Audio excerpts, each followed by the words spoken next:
In the old world, little Johnny was more like a brand new foot-powered wheat thresher. It was like Christmas for farm dads.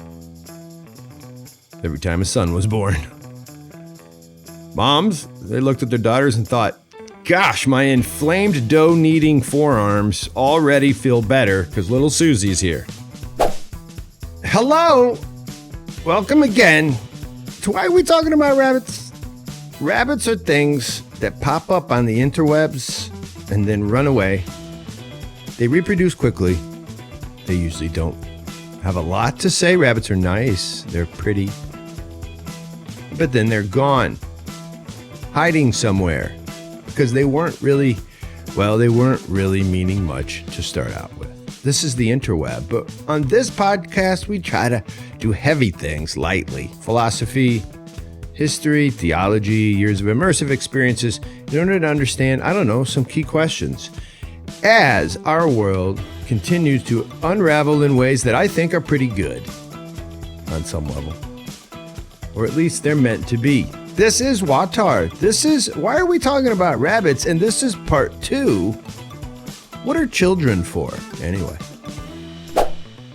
So, in part 1, this was right before the Nicholas Kotar interview, which I highly recommend you go and listen to if you haven't yet. This is a deacon, writer, artist, singer. Oh, lovely guy. We had a good talk. That talk was right around Christmas. This podcast you're listening to right now is just before the new year. Yeah. Yep. Yeah. The new year is marked by January 1st, not by September 1st. For some of you out there, that's the new year. Yeah. But January 1st does something interesting. It resets. Oh! Kind of like culture. And maybe like our understanding of kids. I'm trying to take a reset here. I'm trying to figure out what the old world says about kids. We listened last time to the new. We checked in on what light people have begun to understand as the purpose for children. We kind of looked at studies on regret done by light people in light people countries. Light people, if you're just tuning in to the Why Are We Talking About Rabbits? Light people are people living in the Enlightenment cultures. Don't hear smart ones there, just hear those that adhere to a certain rational view of the world. Light people are often white people, but not always. Europe. Well, Europe tells us that they're making fewer babies these days. We talked about that in the last part 1.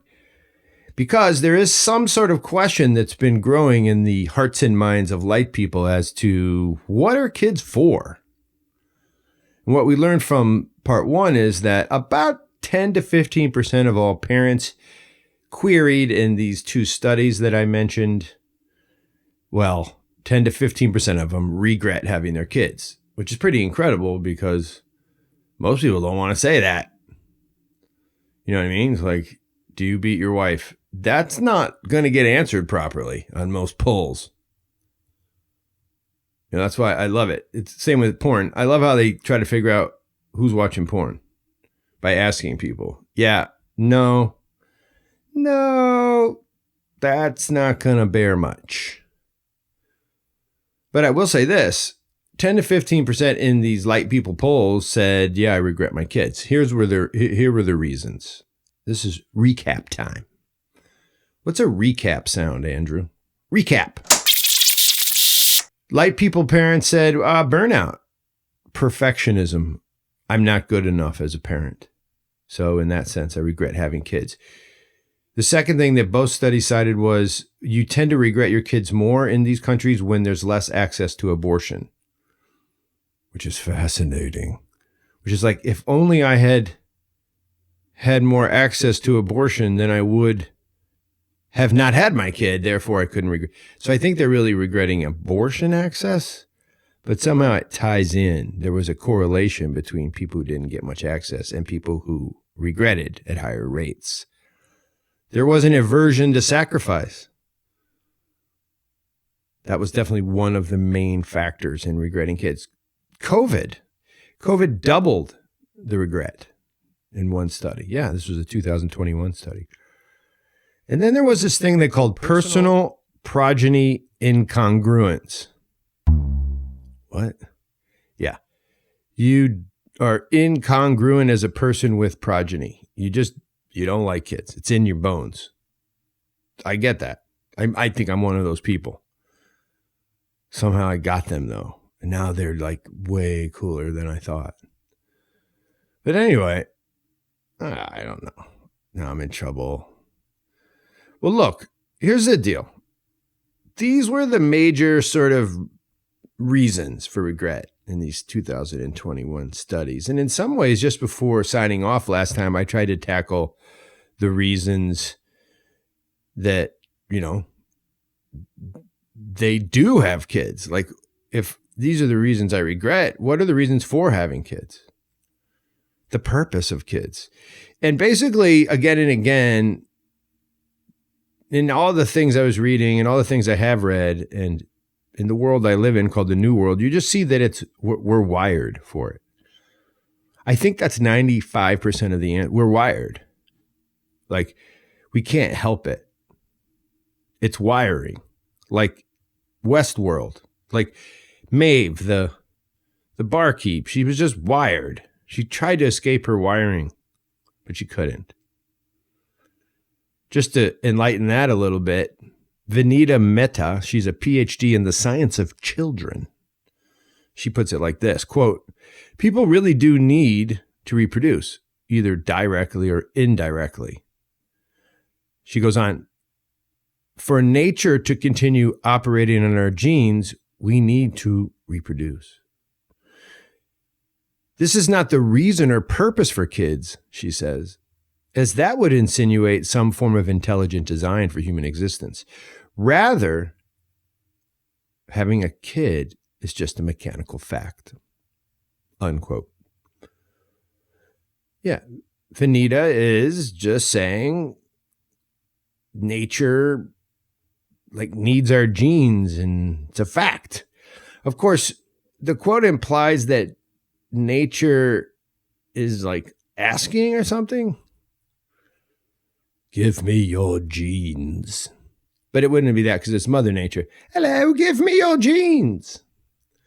I need your genes in order to, what did she say? In order to work on them. This is weird. Because Vanita is personifying nature.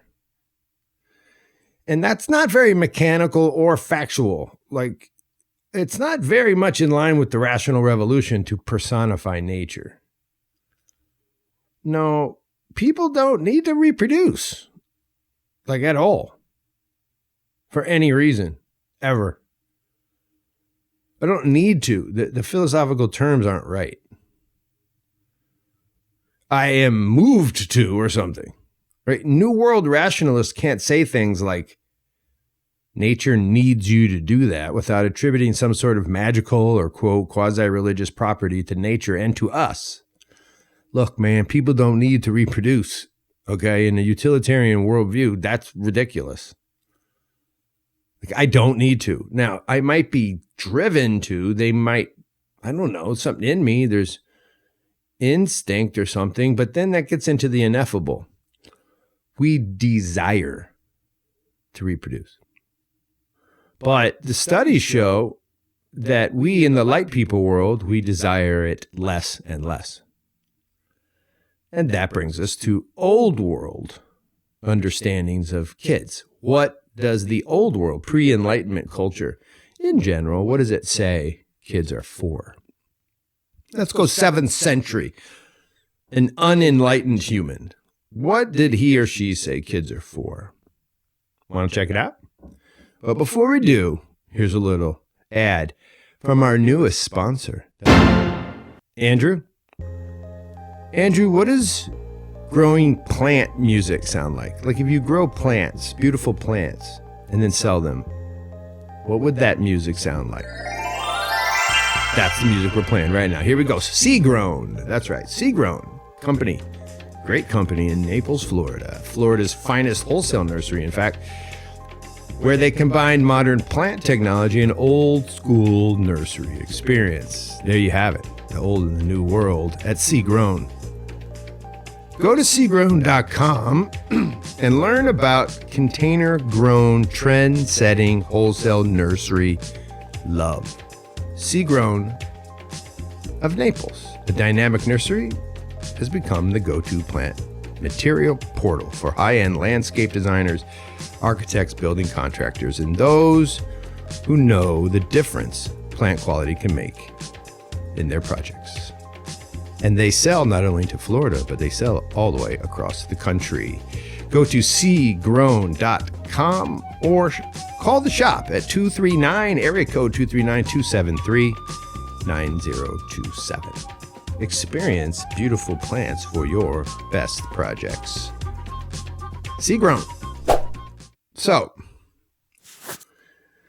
to start on this little journey into the old world and kids and what they're for, it's important to begin with two notions. I think this comes from our experiences working overseas, but also from history, stuff I like, stuff I've read, stuff I've studied. These two ideas do a really good job, I think, of summing up what kids are for in the minds of soul and souls of the old world cultures, pre-Enlightenment.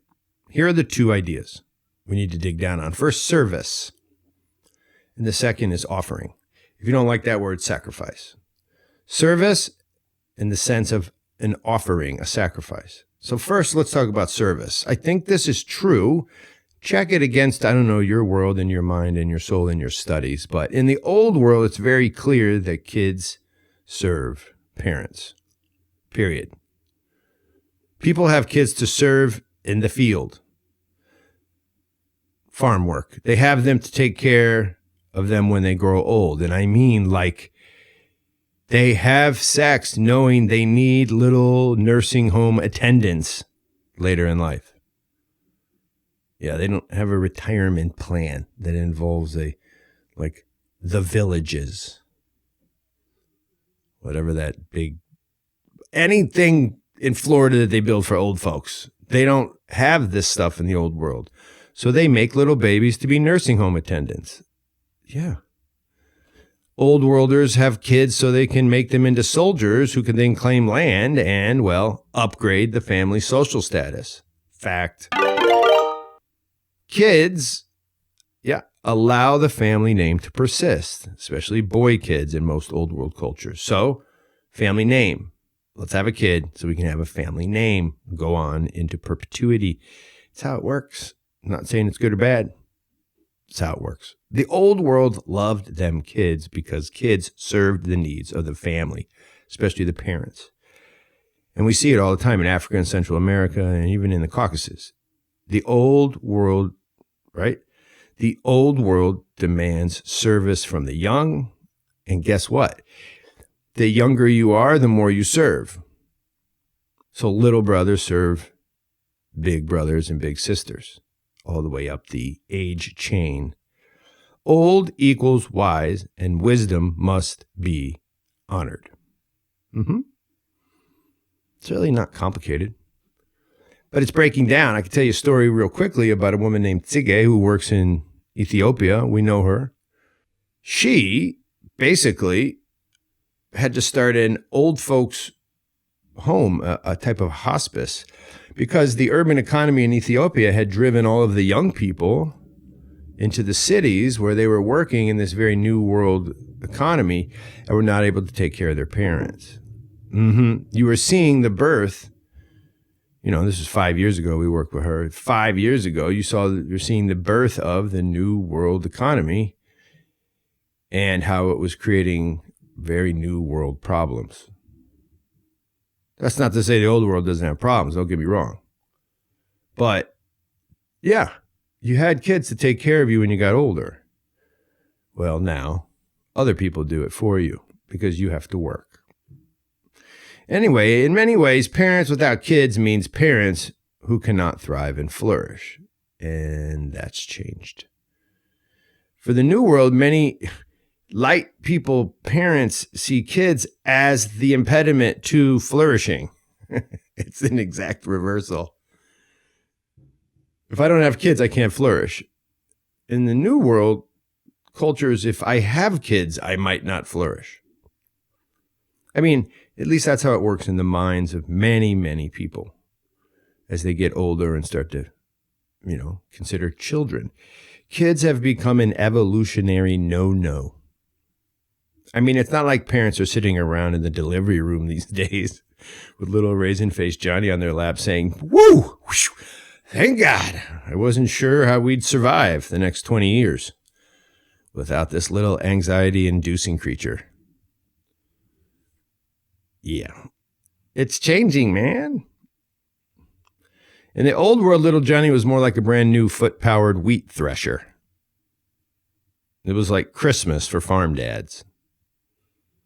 Every time a son was born. Moms, they looked at their daughters and thought, gosh, my inflamed dough-kneading forearms already feel better because little Susie's here.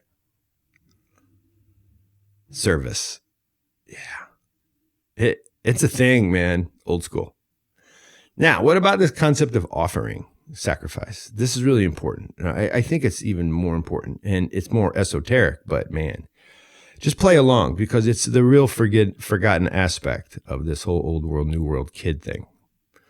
Kids in the old world were known, and where the old world persists, where pre-enlightenment culture is, they still are known as offerings. And I mean offerings, okay? Like the altar kind of offering. So if you go back in time, here's a little sampling of some old school, old world cultures and their inauspicious traditions as per kids. The Ammonites, folks living on the east side of the River Jordan at the time of Christ, they used to offer their kids to good old Moloch. Well, it was a little earlier than Christ, but right in that time period. Like offer them, like bled them to death for Moloch. Yeah. There's all kinds of evidence in the Tanakh, in the Hebrew Bible, in your Christian Old Testament. You can find this. Carthaginians, those old world cats from northern Africa. Well, Plato, the philosopher in Greece, not the stuff your kids play with. Plato quotes directly from various sources and says that kids were offered as burnt offerings by the Carthaginians to Kronos. Yikes. Tertullian, Christian writer of sorts, he speaks about the Phoenicians who used to hang their kids like, quote, votive offerings on crosses in order to appease the god El. Sacrifices. Minoans from the Isle of Crete. Yeah, they had big-time elaborate services where children were offered up, and also along with sheep, in order to secure rich harvest and even more children. That's right. You sacrifice one and you get more of them because you want them, but you got to sacrifice them. The Ver Sacrum. That's interesting. That means a sacred spring. Well, you found this all over Europe. But often in northern European villages, they would devote and offer everything born in a certain spring, animal, humans, children, to the sky god Caelus in order to relieve some calamity or other. Yeah. And those offerings, I won't tell you how they worked, but let's just say they involved skulls and big stones and little kids. Yeah. And then if you cross the Atlantic, pretty much every pre-Columbian culture on this side, over here in the Atlantic, the Mayan, the Inca, and the Aztec, they all had cultures where kids were sacrificed, substituted for grains or elixirs in order to truly please the gods and fix those pesky natural disasters. Yeah, kids offered on altars. That's a thing. I mean, you've got Abraham and Isaac. Yeah, going on a camping trip. It was supposed to end in an altar nap for young Isaac. And then God said, no, let's try something different. Yeah, offerings, man. Kids in the old school, old world were sometimes offerings. And even when they weren't that kind of offering, they were still known as offerings. And here's where it gets kind of cool. Let's check out Islam. That's solid 7th century stuff, 8th century stuff. This is old school Islam. You can see variations on this, but most Muslims would know this stuff I'm about to tell you. I learned about it in Mali with some pretty traditional African Muslims. In Islam, children are gifts to parents. They're offerings to parents in that old world way I was just speaking of. But they didn't sacrifice them. They're honored gifts. They're offerings by God as per the Quran. And they're offerings in the sense that they need to be taken care of as a gift. And here's a really cool thing. In Islam, kids have rights, which is not really so much a Christian concept, which we can get into sometime. That's not really how Christians think about their lives, as having rights. If you do think that way, congratulations. That's a very enlightenment way of thinking about yourself. But in Islam, they do use the word rights, but listen how it's used, okay? It's very interesting. So a child has the right to be protected from Satan. Like freedom of speech? No, it's actually not like that at all. The right to be protected from Satan. So when a marriage match is made in Islam, the not yet born child has a right. Yeah. The kid's not born. There's just a match. Mom and dad haven't even had sex, much less get married. But the incoming child has a right. And it's a right to be protected from Satan. The Prophet Muhammad told Muslims about a prayer they should perform during sexual intercourse, which protects the fetus from Satan. I learned about this in Mali. Ibn Abbas, the cousin of Muhammad, reported that the Prophet said, quote, this is from the Prophet in the Quran, if any one of you intends to go to his wife and you say in the name of Allah, O Allah, protect us against Satan and keep this child to be from Satan, then you will be honored. Yeah, check that out. So like little sex prayers to protect the incoming child. That's a right of the child. A right. That's pretty intense. A child in Islam has the right to life. The Islamic Sharia sees the fetus as a human being that must not be killed once life has been breathed into it. And in most Muslim traditions, that's somewhere between conception and 4 months. After 4 months, no, nothing you can do or should do against that life. That's the right of life. And if you do something, then you get an obligatory blood money curse against you. Yeah, we won't get into that, but a child has the right to hear prayers. Whoa. It feels different than the right to say, I don't know, receive universal basic income. Feels different. Yeah, you have a right to call azan and iqama into a baby's ear. Yeah. So this would fall under post-delivery rights. And it basically says a kid needs to hear the call to prayer in his right ear and the iqama, which is the second call to prayer that says, hey, guess what? It started now, in the left ear. Yeah. In the Quran, it says, quote, I saw the Prophet calling azan in the ear of Al-Hassan. Well, this is not from the Quran, that is, but that's from the tradition. I saw the Prophet calling azan in the ear of Al-Hassan ibn Ali. There was a young child born to the community when Fatima gave birth to the child. So they're following the Prophet, and the kid has a right to have a prayer screamed into his right ear and then into his left. Yeah, these are different rights. Here's one. The right to be shorn. A baby in Islam has the right to be shorn. One of the newborn's rights is shaving his or her hair and giving the weight of that shaved hair as a charity in silver dollars. Yep. So you cut your hair, you weigh it, and then you have to give the amount of money that hair weighs to the poor.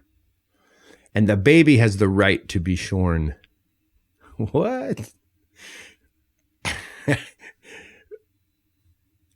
This is nuts. I thought a baby should have the right to like have a blanket and food. No. You have to do that if you're a good Muslim parent.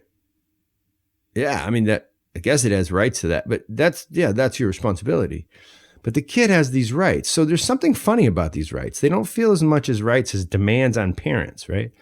To get their kids in alignment with Muhammad. So there's an alignment thing going on. Something like Islam is calling rights of kids is something like the purpose of a kid. The purpose of a kid is to be a proper offering to Allah. A gift to parents from God is an invitation to piety. Kids sort of become a way to get right with God because they bridge the parents to the divine, because they're suddenly responsible to get that kid right before Allah. In this way, you can see that the child is given to her parents so that her parents can become acceptable to Allah. And this is very similar to what you might hear from a Western New World parent. In fact, I heard this the other day at a cigar bar with some friends. And this character, I really like this guy. He said, quote, "When I look at my daughter, there's a mirror that somehow she holds up to me. I see myself like laid bare and vulnerable in front of her.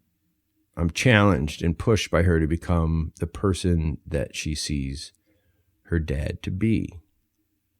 Right? He didn't say this last part, but he said it feels like she is meant to see in him something that God wants for him as well. That would be the old world idea. Right? It's not necessarily her you're trying to please, it would be God. But the kid serves as, right, as the enzyme for making you look in the mirror properly. Yeah, and this is a pattern in life. Fullness manifests, fullness, wholeness manifests in the emptying of self on behalf of others. In this case, kids. Kids are making you acceptable to God. That's a very old world concept that I think lives in many New World minds, but minus the God part. Hindu, a very old religion, a way to see the world, they square it out in a very similar way, right? They call it the three debts. So first, parents have kids.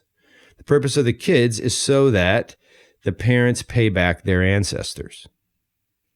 Quote, "A married man pays his debt by having children, especially a male child, to continue the family lineage. Second, a man and wife are gifted children and then honor this gift by paying the gift forward in the form of sacrifices and prayers to the gods."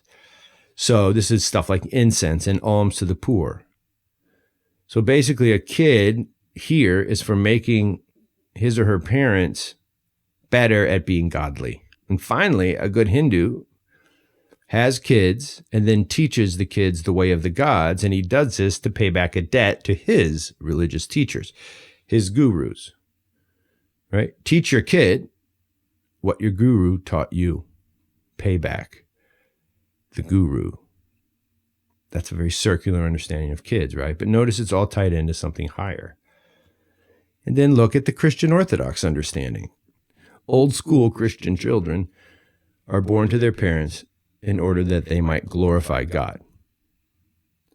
They were given to you as a parent so that you will offer them back to God. That's the offering. That's the super old world part. Go and read. You can find this stuff all throughout the New Testament. God wants your kids in the old world to honor him. But not so that God gets glory. It's so that you might live in alignment with divinity, so that you might be fulfilled. Right? With the coming of Christ, the narrative in the Middle East moves from your kid as appeasement to your kid as a broken and contrite heart. That's what God will not despise.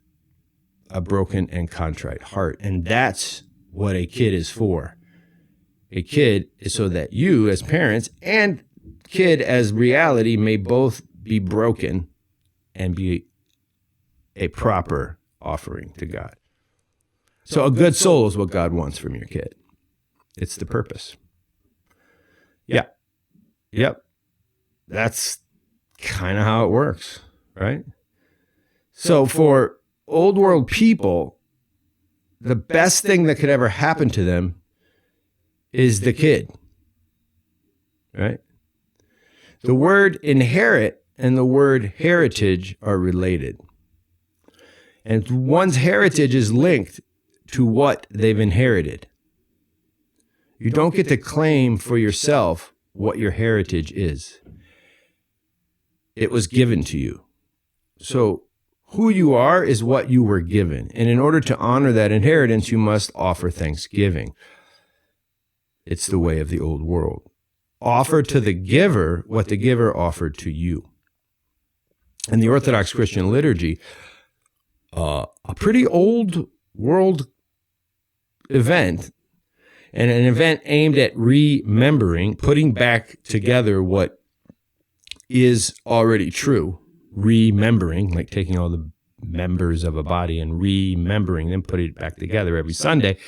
In that liturgy, you hear these words during the anaphora, the moment of the sacrifice to God. You hear these words, thine own of thine own we offer unto thee on behalf of all and for all. Then immediately the priest in the epiclesis calls down the Holy Spirit on the material reality, the bread and the wine, so as to transform them into the body and blood of Christ. This is also why you had a kid. Thine own of thine own. The kid that came out of your womb by this union is actually God's, and now we offer it back. Whoa! It's a lot. It's a lot it's heavy. But if you look at that, you see the answer to our question. And kind of what sets the old world apart from the new when it comes to kids. Kids are gifts to you from God, meant to be offered back to your Creator, and offered back as broken and contrite, as humble. Yeah. Your gift goes back to the first giver. This is very old world, because what it does is it puts God in the middle and at the end of all things as Alpha and Omega. Nothing exists outside the Creator. But in the new world, where folks are asked to move closer and closer to equating God and good with self and self-will, well, this old world idea just seems dumb. In fact, if you look at how rights work in the new world, you'll see that they started as endowed by the Creator, and now, well, they're just, endowed by governments. And that only makes sense, right? If you understand the purpose of your birth was to become the person of your choice.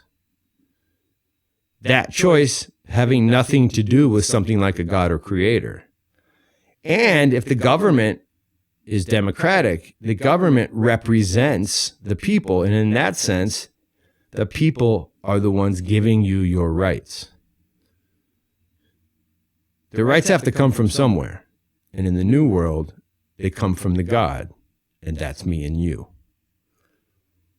Simply put, when you are your own God, then you have all the rights. And your life is utterly yours. There is no purpose for your life at that point. There is no real purpose for having kids, unless, of course, it is your desire. And that's the New World notion of rights. Rights aren't things given. They are things that exist as desire within you. Because I'm the God now, dog. See, I went to an old movie quote. Andrew, can you pull up Sean Connery right now? I'm the God now, dog. I think that's from the movie where the kid's like a writer. Somehow Sean Connery's living in Harlem. What the heck is the name of that movie? I'm the God now, dog. That's what it is. You're the God now, dog. It's you. You're the man. And if this is confusing, it's one, because this could be confusing because of the way I presented it. But I have an idea that it's confusing because you and I, we're New World people. We can't even conceive of our lives as not our own. Like, wait a minute. What does that even mean? Heavy things lightly. You're the dog now, God. Wait, you're the man now, dog. You're the God now, dog. Oh, Lord. Andrew, I can tell you want to cut this. No. There's something in it. And that means we're done. We've reached the end for today. Some other cool stuff happening soon in our little cultural existence here called WAWTAR. Join us for our pod course, which is coming up January 19th. Join us for our future podcast. Join us at our restaurant, which is coming up. Help and support our guys in the field who are doing really good work with local people who start really cool projects. In other words, we help build capacity for local people who have brilliant ideas and just face roadblocks. We remove the roadblocks and then aid them in their dreams for a better life. First Things Foundation, www.first-things.org. Come and join our work. Take a trip with us. There's a lot of things, but most of all, thank you for being a part of this pod. We got a cool community growing. Let's keep going. Hasta luego. Au revoir. Nach fam 10. Jusqu'à la prochaine fois. C'est tout.